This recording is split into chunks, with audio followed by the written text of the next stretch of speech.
Cabinet meeting ಮಾಡಿದ್ದೀವಿ. Mysuru division ಅಲ್ಲಿ cabinet meeting ಮಾಡಿದ್ದೀವಿ. ಇವತ್ತು ಬೆಂಗಳೂರು ಡಿವಿಷನ್ ಅಲ್ಲಿ ಕ್ಯಾಬಿನೆಟ್ ಮೀಟಿಂಗ್ ಮಾಡ್ತಾ ಇದ್ದೀವಿ. ಸ್ವಲ್ಪ ದಿನ ಆದ್ಮೇಲೆ ಗುಲ್ಬರ್ಗ ಬೆಳಗಾವಿ ಡಿವಿಷನ್ ಅಲ್ಲೂ ಕ್ಯಾಬಿನೆಟ್ ಮೀಟಿಂಗ್ ಮಾಡ್ತೀವಿ. ಅದು ಬಿಜಾಪುರದಲ್ಲಿ ಮಾಡಬೇಕು ಅಂತೇಳಿ ಈಗಾಗಲೇ ಸಲಹೆ ಬಂದಿದೆ.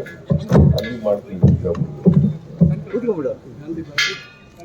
ನಂದಿ ಬೆಟ್ಟದಲ್ಲಿ ಇವತ್ತು ಬೆಂಗಳೂರು ಡಿವಿಷನ್ ಕ್ಯಾಬಿನೆಟ್ ಮೀಟಿಂಗು ಬರೀ ಚಿಕ್ಕಬಳ್ಳಾಪುರ, ಕೋಲಾರ, ಬೆಂಗಳೂರು ರೂರಲ್ ಅಲ್ಲ, Bengaluru division, revenue division.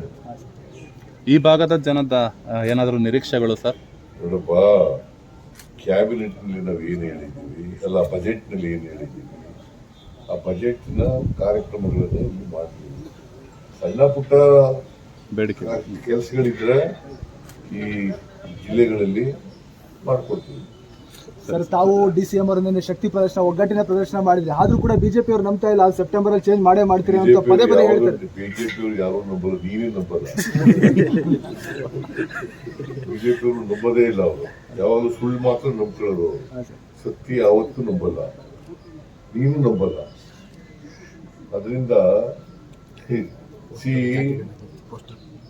BJP ಅವರು ಏನ್ ಹೇಳ್ತಾರೆ ಅನ್ನೋದು, ಅವರು ಸುಳ್ಳು ಹೇಳೋದ್ರಲ್ಲಿ ನಿಶೀಮರು, ಬರೀ ಸುಳ್ಳೆ ಹೇಳೋದು. ಅವರು ಸತ್ಯ ಹೇಳೋದು ಗೊತ್ತೇ ಇಲ್ಲ ಅವರಿಗೆ.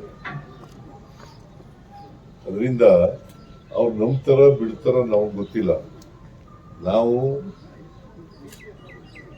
ಎಲ್ಲ ಒಟ್ಟಾಗಿದ್ದೀವಿ. ನಮ್ಮ ಸರ್ಕಾರ ಈಗಾಗಲೇ ನಾನು ಮೈಸೂರಿನಲ್ಲಿ ಹೇಳಿದ್ದೀನಿ, 5 ವರ್ಷ ನಾವೇ ಅಧಿಕಾರದಲ್ಲಿ ಇರ್ತೀವಿ. ಕಲ್ಲು ಬಂಡೆ ತರ ಇರ್ತದೆ ನಮ್ಮ ಸರ್ಕಾರ, ಗಟ್ಟಿಯಾಗಿ. ಅದರಿಂದ ಅವರು ಹಗಲು ಕನಸು ಕಾಣ್ತಾ ಇದ್ದಾರೆ. ಪಾಪ ಬಿಜೆಪಿಯವರು ಹಗಲು ಕನಸು ಕಾಣ್ತಾ ಇದ್ದಾರೆ. ಅವರು ಅಧಿಕಾರದಲ್ಲಿ ಇದ್ದಾಗ ಏನೂ ಮಾಡಲಿಲ್ಲ. ಏನಾದ್ರು ಮಾಡಿದ್ರ ಇಂಥದ್ದು ಮಾಡಿದೀವಿ ಅಂತ ಹೇಳಿ ನೋಡೋಣ. ನಮ್ಮ DK ಶಿವಕುಮಾರ್ ಹೇಳ್ತಾನೆ, ಸಾಕ್ಷಿ ಗುಡ್ಡೆ ಕೊಡಿ, ಬಿಟ್ಬಿಟ್ಟು ಹೋಗಿ ಅಂತ. ಏನ್ ಸಾಕ್ಷಿ ಗುಡ್ಡೆ ಬಿಟ್ಟು ಹೋಗಿದ್ದಾರೆ ಅವರು? ನೀರಾವರಿ, ಇರಿಗೇಷನ್,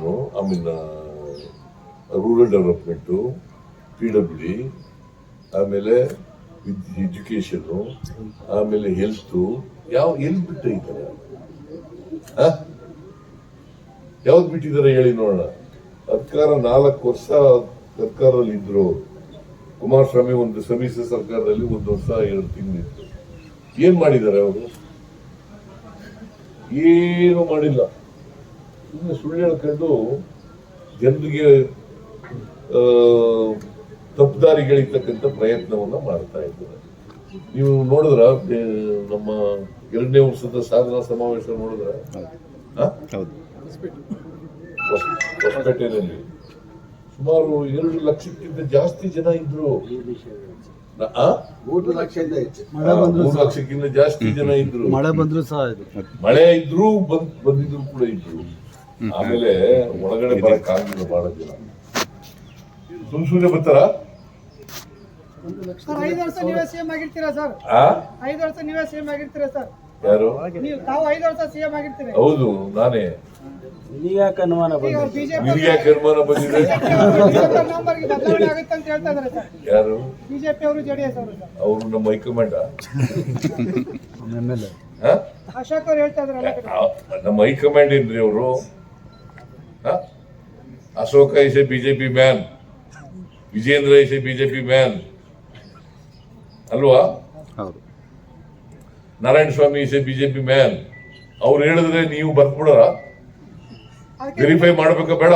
ಅದಕ್ಕೆ ತಮ್ಮನ್ನು ಕೇಳ್ತಾ ಇದೀವಿ ಸರ್. ಅದಕ್ಕೆ ನಾನು ಹೇಳೋದು ಬರೀ ಸರ್, ಜಾತಿ ಸಮೀಕ್ಷೆ ಆಯ್ತಲ್ಲ ಸರ್, ಜಾತಿ ಸಮೀಕ್ಷೆ ಸರಿಯಾಗಿ ಆಗ್ತಿಲ್ಲ. ಅಧಿಕಾರಿಗಳು ಮನೆ ಬಾಗಿಲಿಗೆ ಅಂಟಿಸಿ ಸಮೀಕ್ಷೆ ಮಾಡಲಾಗಿದೆ ಅಂತ ಸರ್ ರುಜುವಾಕ್ ಹೋಗ್ತಿದ್ದಾರೆ ಸರ್. ನೋಡಪ್ಪ, ಒಂದು ವೇಳೆ ನಿಮ್ಗೆ ಆತರ ಇದ್ರೆ ಆನ್ಲೈನ್ ಮೇಲೆ ಮಾಡಿ. ಆನ್ಲೈನ್ ಮಾಡಕ್ಕೆ ಏನಾದ್ರು ತೊಂದರೆ ಇದೆಯಾ? ತೊಂದರೆ ಇದೆಯಂದ್ರೆ ಅಲ್ಲ, ಆದ್ರೆ ಕೆಲವು ಕೇಳಪ್ಪ, ನಿಮ್ಗೆ ಏನಾದ್ರು ತೊಂದರೆ ಇದೆಯಾ? ಆನ್ಲೈನ್ ಕಳಿಸ್ಕೊಡ್ಲಿಕ್ಕೆ ನಿಮ್ಗೆ ಏನ್ ತೊಂದರೆ? ಹೇಳು. ನಿಮ್ಗೆ ಆನ್ಲೈನ್ ನಲ್ಲಿ ಅಕ್ಸೆಪ್ಟ್ ಮಾಡ್ತೀವಿ, ಮನೆಗೆ ಹೋದ್ರೆ ಅಕ್ಸೆಪ್ಟ್ ಮಾಡ್ತೀವಿ, ಮೀಟಿಂಗ್ಗಳಲ್ಲಿ ಅಕ್ಸೆಪ್ಟ್ ಮಾಡ್ತೀವಿ. ಯಾವ್ದಾದ್ರು ಈ ದಾರಿಗಳಲ್ಲಿ ಯಾವ್ದಾದ್ರು ಒಂದು ದಾರಿನಲ್ಲಿ ನೀವು ನಿಮ್ ಜಾತಿ ಹೇಳ್ಕೋಬೇಕು. ಅದು ಪರಿಶಿಷ್ಟ ಜಾತಿ, ಮಾತ್ರ ಪರಿಶಿಷ್ಟ ಜಾತಿ 101 ಜಾತಿಗಳಿದೆ. ಪರಿಶಿಷ್ಟ ಜಾತಿ, ಪರಿಶಿಷ್ಟ ವರ್ಗ, ಅವರು ಮಾತ್ರ ಸರ್ವೆ ಮಾಡ್ತಾ ಇರೋದು. ಪರಿಶಿಷ್ಟ ಜಾತಿ ಸಾರಿ ಪರಿಶಿಷ್ಟ ವರ್ಗ, ಪರಿಶಿಷ್ಟ ಜಾತಿಗಳು ಸರ್ವೆ ಮಾಡ್ತಾರೆ. ಬಟ್ ಅಧಿಕಾರಿಗಳು ಮಾಡಿದೀವಿ ಅಂತ ರುಜು ಹಾಕ್ಬಿಟ್ಟು ಹೋಗ್ತಿದ್ದಾರೆ. ಎಲ್ರಿಗೂ ಆನ್ಲೈನ್ ಅಲ್ಲಿ ಮಾಡಕ್ ಬರ್ಬೇಕಲ್ಲ ಆ ವರ್ಗದ ಜನಕ್ಕೆ ಅಂತ ಸರ್. ಸ್ಲಮ್ ವರ್ಗಗಳಲ್ಲಿ ಇರ್ತಾರೆ, ಮನೆ ಮನೆಗೆ ಬಂದಿರ್ತಾರೆ. ಹಾ. ಅಲ್ಲಿ ಕೊಡ್ಲಿಲ್ಲ ಅಂತಂದ್ರೆ ಅಂಟಿಸ್ಬಿಟ್ಟು ಹೋಗ್ತಾರೆ. ಇಲ್ಲಿ ಹೋದ್ರೆ ಹೇಳದೆ ಹೋದ್ರೆ, ಜಾತಿ ಹೇಳದೆ ಹೋದ್ರೆ ಅಂಟಿಸ್ಬಿಟ್ಟು ಹೋಗ್ತಾರೆ. ಅದಕ್ಕೆ ನಾವೇನ್ ಮಾಡಿದೀವಿ, ಕೆಲವರಿಗೆ ಸೋಷಿಯಲ್ ಸ್ಟಿಗ್ಮಾ ಇರಬೇಕು. ಬೆಂಗಳೂರು